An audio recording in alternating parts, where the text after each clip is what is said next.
اسی خاطر اس بدبخت کو پال کر بڑا کیا کہ یہ میری تربیت کا یہ صلہ دے۔ اسی صدمے میں سسر کو ہارٹ اٹیک آیا اور وہ دنیا سے چلا گیا۔ گاؤں والے بھی روبینہ اور اس کی بیٹیوں کو اچھا نہیں سمجھتے تھے۔ کہنے لگے جن کا باپ ایسا ہے وہ خود کیسی ہوں گی۔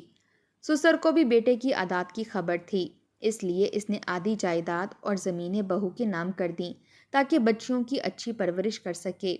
روبینہ کو بچیوں کی فکر تھی، وہ تو زندگی گزار چکی تھی، اب بچیوں کا سوال تھا۔ اس نے شوہر سے چھپ کر ہی بچیوں کا رشتہ طے کرنے کا سوچ لیا۔ گاؤں والے تو ان سے دور ہی بھاگتے تھے، جبکہ روبینہ نے رشتے والی سے بات کر کے رشتہ لانے کا کہا۔ وہ کئی رشتے لائی مگر کسی کو بھی کلثوم پسند نہیں آئی تھی۔ وہ جھجکتے ہوئے سر پر سلیقے سے دوپٹہ اوڑھے ہاتھ میں چائے اور بسکٹ لیے کمرے میں داخل ہوئی تھی۔ رشتے کروانے والی نے ایک نگاہ کلثوم پر ڈالی اور ساتھ لائی عورت کے کان میں کھسر پھسر کرنے لگی۔ کلثوم جھجکتے ہوئے چائے ان کو پیش کر کے اپنی ماں کے پاس آ کر بیٹھ گئی تھی۔ یہ چوتھا رشتہ تھا جو اس کے لیے آیا تھا۔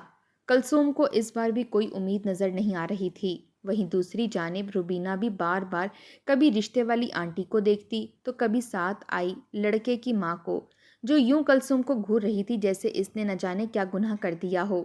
روبینہ نے انہیں لوازمات پیش کیے تو وہ پھیکا سا مسکرا کر کھانے لگیں اور پھر چائے سے فارغ ہو کر کہنے لگیں کہ بہن جی، آپ کی بیٹی ہمارے معیار پر پورا تو نہیں اترتی، مگر پھر بھی یہ ہمیں اخلاق کی بڑی اچھی لگی ہے، اس لیے ہم چاہتے ہیں کہ بات کو آگے بڑھائیں۔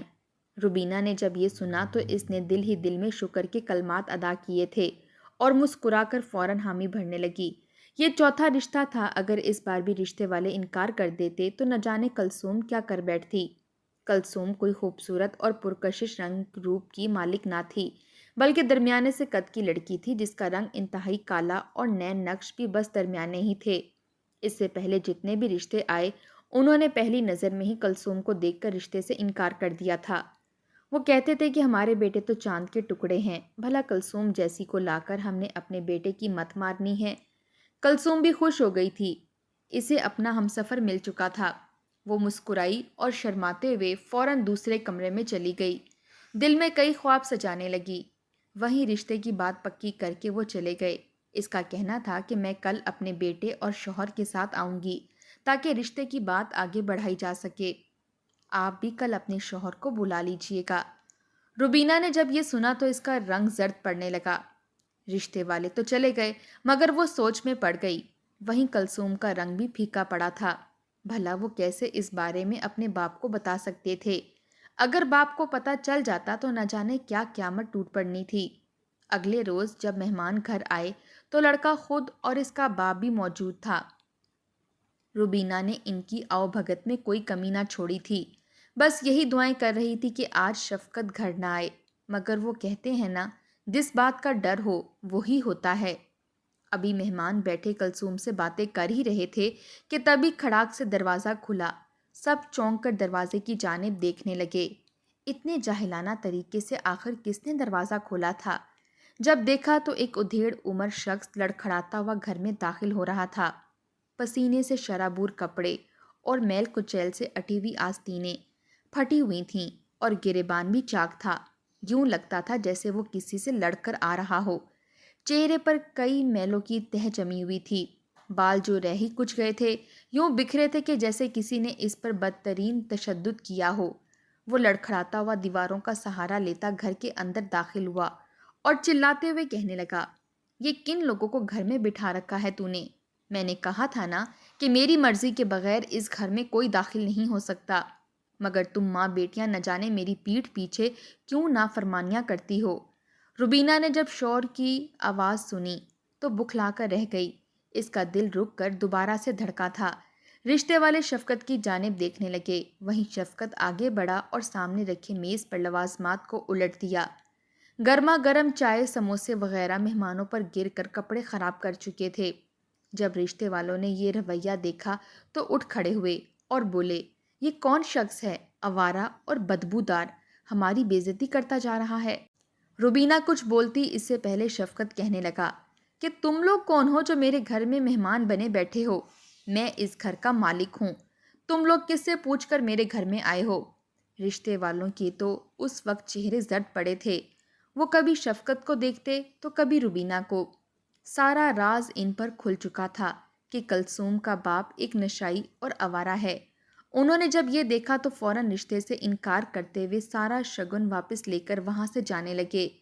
روبینہ کے باپ کو جب پتہ چلا کہ یہ ان کی بیٹی کا رشتہ لے کر آئے ہیں تو وہ ان مہمانوں کے سامنے ہی روبینہ کو مارنے لگا اور مار کر بولا، تیری ہمت کیسے ہوئی میری بیٹی کی شادی کرنے کی؟ وہ بھی مجھ سے پوچھے بغیر اس کی شادی میں کرواؤں گا اور اپنی مرضی سے کرواؤں گا۔ تو کون ہوتی ہے میری بیٹیوں کے فیصلے کرنے والی؟ ان لوگوں نے جب ایسا دیکھا تو فوراً وہاں سے چلے گئے، مگر وہیں روبینہ آج پھٹ پڑی تھی۔ کتنے ہی سالوں سے وہ شفقت کا ہر لہجہ برداشت کر رہی تھی، مگر آج مدت بعد ایک بار پھر اس کی بیٹی کا رشتہ ٹوٹ چکا تھا، وہ بھی اس کی وجہ سے۔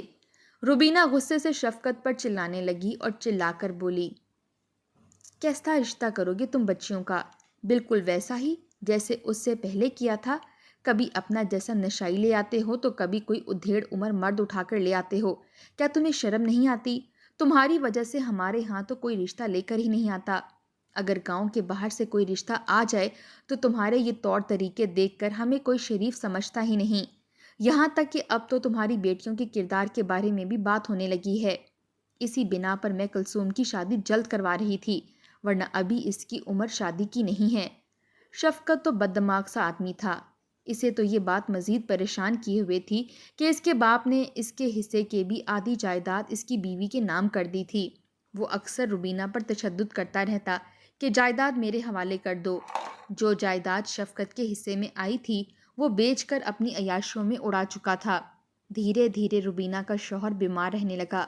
نشے کی وجہ سے اسے کینسر ہو چکا تھا۔ وہ چند ماہ ہی زندہ رہا اور پھر ایک روز گھر کے باہر مرا ہوا ملا۔ اس کی لاش دیکھ کر گاؤں والے اسے پہچان گئے اور مردہ وجود لے کر گھر آئے۔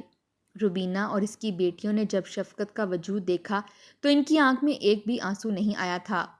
وہ تو ٹھنڈی سانس خارج کر کے رہ گئیں۔ بہرحال شفقت کو دفنا دیا گیا۔ شفقت کی موت کی خبر سن کر روبینہ کا بھائی اور بھابھی بھی آ چکے تھے، جو کہ دوسرے شہر میں رہا کرتے تھے۔ انہوں نے اس کی یہ حالت دیکھی تو اس کا بھائی رونے لگا، کہنے لگا، مجھے تو اندازہ ہی نہیں تھا تم اس جیسے شخص کے ساتھ رہ رہی ہو۔ اب میری بات مانو تو میرے ساتھ میرے گھر چلو، وہاں پر رہ کر اپنی بچیوں کی پرورش کرو اور انہیں اچھے گھر بیاہ دینا۔ روبینہ تو چاہتی ہی یہ تھی۔ وہ بچیوں کو لے کر بھائی کے گھر چلی گئی۔ اسے تو اس بات کی خبر ہی نہ تھی کہ اس کا بھائی آخر چاہتا کیا ہے۔ شروع میں تو اس کے بھائی اور بھابھی نے اس کی خوب آؤ بھگت کی، اس کے ساتھ بہت اچھا سلوک کیا۔ وہ انتہائی محبت بھرے لہجے میں ان سے بولتا اور روبینہ کی بچیوں سے بھی کوئی کام نہ کرواتا۔ دھیرے دھیرے وقت گزرا تو روبینہ کے بھائی نے اسے اپنی باتوں میں الجھانا شروع کر دیا۔ کہنے لگا کہ اتنی جائیداد تم اپنے پاس رکھ رہی ہو، بہتر ہے کہ میرے نام کر دو تاکہ وقت آنے پر میں تمہاری بچیوں کو اچھی طرح رخصت کر سکوں۔ روبینہ کو بھی بھائی پر اعتبار تھا، فوراً ساری جائیداد بھائی کے نام کر دی۔ جائیداد کا نام ہونا تھا کہ بھائی کا رویہ بدلنے لگا، بھابھی بھی اکھڑنے لگی۔ آخر دونوں کا تو مقصد ہی جائیداد حاصل کرنا تھا۔ ایسا نہیں تھا کہ دونوں کے پاس دھن دولت نہ تھی، وہ خود بھی امیر لوگ تھے، مگر اس کے باوجود انسان کا لالچ کبھی ختم نہیں ہوتا۔ معصوم اور بھولا جان کر وہ اس کا اور اس کی بچیوں کا حق کھا چکے تھے۔ روبینہ سب کچھ ہاتھ سے گوا کر پچھتا رہی تھی۔ اسے تو اندازہ ہی نہیں تھا کہ اس کا بھائی اور بھابھی اس کے ساتھ اتنا بڑا دھوکہ کریں گے۔ گویا بھائی بھابھی کا رویہ اسے توڑ چکا تھا۔ وہ بچیوں کو سینے سے لگائے رونے لگی۔ رات کے کھانے کا وقت ہو چکا تھا۔ اس کے بھائی اور بھابھی مزے سے کھانا کھا رہے تھے، مگر کسی نے روبینہ کو پوچھنے کی کوشش بھی نہ کی تھی۔ بچیاں بھوک سے تڑپ رہی تھیں۔ وہ اٹھ کر باہر آئی اور بچیوں کے لیے کھانا نکالنے لگی، مگر بھابھی نے فوراً ٹوک دیا اور کہنے لگی، خبردار اس کھانے کو ہاتھ بھی نہ لگانا۔ روبینہ کہنے لگی کہ آپ ایسا کیوں کر رہی ہیں؟ ایک دم سے آپ کے رویے کیوں بدل گئے؟ اگر مجھے پہلے اندازہ ہوتا تو میں کبھی بھی اپنی جائیداد آپ لوگوں کے نام نہ کرتی۔ اس کے بھائی نے جب یہ سنا تو کھانا چھوڑ کر روبینہ سے لڑنے لگا اور دھکے دے کر گھر سے باہر نکال دیا۔ روبینہ اور اس کی بیٹیاں کتنی دیر دروازے کے پاس بیٹھ کر روتی رہیں اور اپنا قصور پوچھتی رہیں۔ آخر ان کی غلطی ہی کیا تھی؟ صرف کھانا ہی تو مانگا تھا، مگر بھائی تو شاید چاہتا ہی یہ تھا۔ آج تمام کاغذی کارروائی پوری ہو چکی تھی، اس لیے اب اس کے دل میں اور اس کے گھر میں بہن کے لیے کوئی بھی جگہ نہ بچی تھی۔ روبینہ لوگوں کے دروازے کھٹکھٹاتی رہی کہ ہماری مدد کرو، ہمارے بھائی نے ہمارے ساتھ یہ ناانصافی کر دی ہے، مگر سبھی اپنی اپنی زندگیوں میں مصروف تھے۔ کہنے لگے کہ تم لوگوں کا آپسی معاملہ ہے، ہم اوروں کے گھریلو معاملات میں نہیں پڑتے۔ روبینہ کتنی دیر بھائی کی منت سماجت کرتی رہی، مگر اس جیسا لالچی اور بے حس شخص بہن کو دھتکار چکا تھا۔ مجبوراً اسے اپنا اور اپنی بچیوں کا پیٹ پالنے کے لیے بھیک مانگنا پڑی۔ وہ سڑکوں پر جا کر بھیک مانگنے لگی۔ اس کے ساتھ 2 جوان جہاں بچیاں موجود تھیں۔ بڑی بیٹی 16 سال کی تھی جبکہ چھوٹی 14 سال کی۔ وہ تینوں ماں بیٹیاں جب سڑک پر بھیک مانگنے کے لیے جاتیں تو لوگ انہیں طرح طرح کی نظروں سے دیکھتے، ایسے جملے کستے کہ سن کر بچیاں ڈر کر ماں کے پیچھے چھپ جاتی تھیں۔ روبینہ کے بھائی نے بہن سے لی گئی جائیداد سے اپنا ایک نیا کاروبار شروع کر دیا اور اپنے بچوں کو بڑے کالجوں میں پڑھانے لگا۔ وہ ابھی شہر میں ایک بڑے کالج میں پڑھائی کرنے لگے تھے، جبکہ روبینہ اور اس کی بچیاں در در کی ٹھوکریں کھا رہی تھیں۔ تینوں ماں بیٹیاں سڑکوں پر بھیک مانگتیں۔ کسی دن تو رقم مل جاتی، مگر کسی روز اتنی کم بھیک ہوتی کہ بھوکے پیٹ ہی سو جایا کرتیں۔ وہ سڑک کنارے ایک جھونپڑی بنا کر رہنے لگیں، مگر وہاں پر بھی ان کی عزت محفوظ نہ تھی۔ ایک روز روبینہ کو شدید بخار تھا۔ شاید کئی روز سے اس نے پیٹ بھر کر کھانا نہیں کھایا تھا، اس لیے اس کی یہ حالت ہو چکی تھی۔ وہ بخار میں تپ رہی تھی کہ تبھی اسے اپنی چھوٹی بیٹی کی چیخنے چلانے کی آواز آئی۔ وہ اٹھ بیٹھی۔ اس کی بڑی بیٹی کلثوم بھی اٹھ گئی اور آس پاس دیکھنے لگی۔ کیا دیکھتے ہیں کہ 2 مرد بچی کو اٹھا کر لے جا رہے ہیں۔ روبینہ نے دیکھا تو ان کے پیچھے دوڑنے لگی۔ کلثوم بھی پیچھے گئی، مگر روبینہ نے اسے وہیں رکنے کا کہا۔ وہ مردوں کے پیچھے جا رہی تھی۔ روبینہ نے کئی منتیں کی تھیں کہ میری بچی کو چھوڑ دو، مگر کسی کو بھی ان پر ترس نہ آیا۔ وہ حیا کو لے گئے اور اسے زیادتی کا نشانہ بنا ڈالا۔ جب تک روبینہ نے دروازہ کھولا تب تک بہت دیر ہو چکی تھی۔ بیچاری بچی موت کے گھاٹ اتر چکی تھی۔ روبینہ نے جب اپنی بچی کو اس حالت میں دیکھا تو مارے صدمے کے بے ہوش ہو گئی۔ اسے اپنے بھائی کا خیال آ رہا تھا۔ وہ دل میں بھائی کو بے تحاشا بددعائیں دے رہی تھی۔ آج یہ نوبت اس کے بھائی کی وجہ سے ہی اس پر آئی تھی۔ 2 ماہ ہو چکے تھے، اس نے اپنے بھائی کا چہرہ نہیں دیکھا تھا۔ اس نے روتے ہوئے اپنی ساکت وجود بچی کو اٹھایا اور اٹھائے ہوئے جھونپڑی تک آئی۔ کلثوم نے اپنی بہن کو مرا ہوا دیکھا تو ایک قیامت سی برپا ہو گئی۔ تینوں چیخ چیخ کر رونے لگیں۔ روبینہ تو پاگل سی ہو چکی تھی۔ وہ جھولیاں اٹھا اٹھا کر اپنے بھائی اور بھابھی کو بددعائیں دینے لگی۔ آج اس کی وجہ سے اس کی بیٹی کی یہ حالت ہو چکی تھی۔ وہ آخر کس کو قصوروار ٹھہراتی؟ وہ تو پاگل ہو چکی تھی۔ اس نے اپنی بچی کو اٹھایا، کلثوم کو ساتھ لیا اور اس کی لاش کو ایک ٹھیلے پر ڈال کر بھائی کے گھر کی جانب جانے لگی۔ وہ رو رو کر لوگوں کو اکٹھا کر چکی تھی۔ وہ اس فریادی عورت کو دیکھ کر گھروں سے باہر آ گئے اور اس کے ساتھ ساتھ چلنے لگے کہ آخر وہ جا کہاں رہی ہے۔ روبینہ اپنی بچی کو ٹھیلے پر ڈالے ہوئے اپنے بھائی کے گھر جانے لگی۔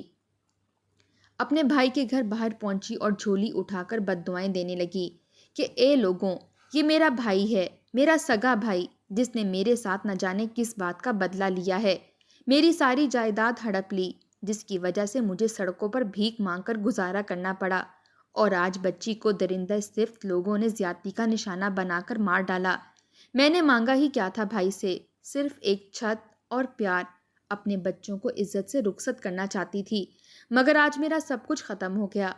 تبھی ملازم نے شور شرابہ سن کر دروازہ کھولا اور روبینہ بچی کی لاش سمیت گھر کے اندر داخل ہو گئی۔ گھر کے اندر جو منظر دیکھا وہ دیکھ کر روبینہ بلند کہکے لگانے لگی۔ لوگ حیران تھے، کچھ دیر پہلے رونے والی روبینہ ہنسنے کیوں لگی ہے؟ جب اندر جا کر دیکھا گیا تو سب کے ہوش اڑے تھے۔ روبینہ کا بھائی اور بھابھی اپنے سامنے بچوں کی تصویریں رکھے پھوٹ پھوٹ کر رو رہے تھے۔ رو رو کر کہہ رہے تھے کہ ان کے تینوں بچے آج ہاسٹل سے چھٹی ہونے کی وجہ سے واپس شہر لوٹ رہے تھے۔ راستے میں ایک حادثے میں ان کی موت واقع ہو گئی۔ وہ تینوں بچوں سے ہاتھ دھو بیٹھے تھے۔ اپنے بھائی کے منہ سے یہ سن کر روبینہ کے کہکے بلند ہوئے تھے۔ وہ ہنس رہی تھی جبکہ اس کا بھائی رو رہا تھا۔ بھائی کے پاس گئی اور اسے گریبان سے پکڑ کر کہنے لگی، آپ کیوں رو رہے ہو؟ آپ بھی ہنسو۔ تمہارے بیٹے بھی مارے گئے، میری بیٹی بھی مر گئی۔ تم اگر ہمارے ساتھ برا نہ کرتے تو آج تمہاری اولاد بھی زندہ ہوتی۔ دیکھو، میری بددعا نے تمہارے بچے ہی مار دیے۔ تمہارے تینوں بچے مر گئے اور تم کنگال ہو کر رہ گئے۔ روبینہ تو پاگل ہو چکی تھی۔ اس کے بھائی نے اسے دھکے دے کر گھر سے نکلوا دیا۔ محلے والوں کو ترس آیا اور اس کی بچی کی تدفین کا بندوبست کیا۔ روبینہ تو بالکل پاگل ہو چکی تھی۔ وہیں کلثوم اپنی ماں کی حالت مزید برداشت نہ کر سکی اور ایک کنویں میں کود کر اپنی جان دے دی۔ روبینہ دونوں بچیوں کے بعد بالکل ہی دیوانی ہو چکی تھی۔ سڑکوں پر بیٹھ کر ہنستی رہتی اور بھیک مانگتی رہتی۔ لوگوں سے کہتی کہ میری بد دعاؤں سے میرے بھائی کے تینوں بچے مر گئے، تم لوگ مجھے کھانے کو کچھ دے دو ورنہ ایسی بد دعا دوں گی کہ تم لوگ بھی مارے جاؤ گے۔ لوگ اسے دیکھ کر ملامت کرنے لگتے۔ اس کا بھائی جس کے تینوں بچے تو مر ہی چکے تھے، اس کا کاروبار ٹھپ ہو کر رہ گیا اور وہ بھی کنگال ہو گیا۔ اسے ایک موذی مرض نے جکڑ لیا تھا۔ وہ دن بدن نقصانات اٹھا کر ڈپریشن کا شکار ہو چکا تھا۔ اسے اندازہ تھا کہ یہ سب کچھ اس کی بہن کی وجہ سے ہوا ہے۔ آخر وہ اپنی بہن کو کہاں ڈھونڈتا؟ اس کی بہن تو نہ جانے کہاں ماری ماری پھر رہی تھی۔ ایک صبح کچرے کے پاس لوگوں کو روبینہ کی لاش پڑی ملی۔ لاوارث جان کر انہوں نے اسے دفنا دیا، مگر کوئی بھی یہ نہ جان سکا کہ یہ روبینہ کون تھی، اس کی کہانی کیا ہے اور اس نوبت تک کیسے پہنچی۔ کوئی پیدائشی تو بھکاری نہیں ہوا کرتا۔